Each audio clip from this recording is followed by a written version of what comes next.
नमस्कार, मी नानंद किचनमध्ये तुम्हा सर्वांचे खूप खूप स्वागत आहे. आज आपण बनवणार आहोत मलाईदार ड्रायफ्रूट लस्सी. तुम्ही जर नेहमीच बाहेरची लस्सी पीत असाल तर एक वेळा अशा पद्धतीची ड्रायफ्रूट लस्सी तुम्ही घरी बनवून बघा. तुम्हाला आम्ही ही लस्सी कशी बनवली हे जर पाहायचं असेल तर व्हिडिओ स्किप न करता पूर्ण बघा आणि व्हिडिओ आवडल्यास लाईक, शेअर आणि सबस्क्राईब नक्की करा. चला तर मग अगदी साधी आणि सोपी झटपट बनणारी थंडगार अशी मलाईदार ड्रायफ्रूट लस्सी बनवायला सुरुवात करूया. लस्सीसाठी दही आपण रात्री लावलेलं होतं. अगदी घट्ट आणि ताजं दही आपल्याला इथे घ्यायचं आहे.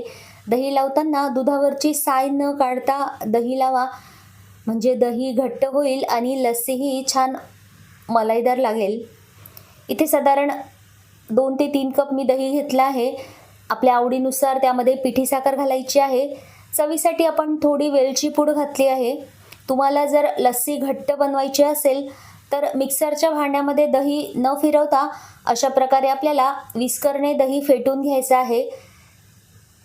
लस्सी झटपट होण्यासाठी इथे आपण पिठी साखर घातली आहे. पिठी साखर आधीच तयार करून घेतलेली असल्यामुळे आपल्याला मिक्सरला दही फिरवायची गरज राहत नाही. दही आपण मस्त फेटून घेतलं आहे. आता लस्सी थंड होण्यासाठी आपण इथे बर्फाचे तुकडे घातले आहेत. लस्सी बनवताना त्यामध्ये पाणी घालू नका. आपण जर त्यामध्ये बर्फाचे तुकडे घातले तर मग लस्सीची कन्सिस्टन्सी व्यवस्थित होते. लस्सी खूप जास्त घट्ट राहत नाही. आपण ड्रायफ्रूट लस्सी बनवत आहोत त्यामुळे आपल्या आवडीचे ड्रायफ्रूट्स आपल्याला घालायचे आहेत. इथे सुरुवातीला मी काजूचे काप घातले आहे. त्यानंतर बदामाचे काप घालायचे आहेत. पिस्त्याचे काप घातले आहेत. तुम्ही इथे आवडीनुसार ड्रायफ्रूट्सची पावडरही घालू शकतात.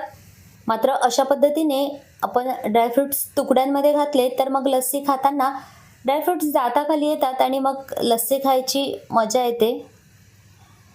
अगदी मस्त अशी कन्सिस्टन्सी लस्सीची आली आहे. खूप जास्त पातळही नाही आणि खूप जास्त घट्टही नाही. यामध्ये साखर तुम्ही तुमच्या आवडीनुसार घालू शकता.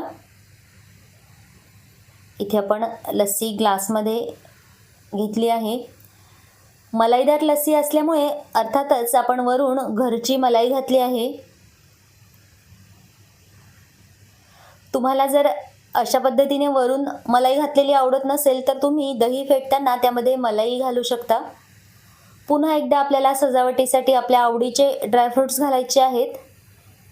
इथे मी बदाम, पिस्ता आणि काजू याचे काप घातले आहेत.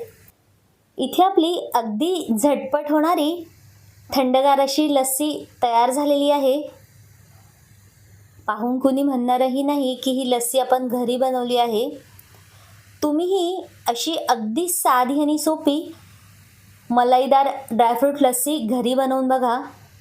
तुम्हाला आजची ही लस्सी आवडली असेल आणि अशाच नवनवीन रेसिपीज तुम्हाला पाहायच्या असतील तर माझ्या व्हिडिओला लाईक करा, आपल्या मित्र आणि फॅमिलीसोबत चॅनलला शेअर करा, सबस्क्राईब करा आणि हो, व्हिडिओला हाईप करायला अजिबातच विसरू नका. धन्यवाद.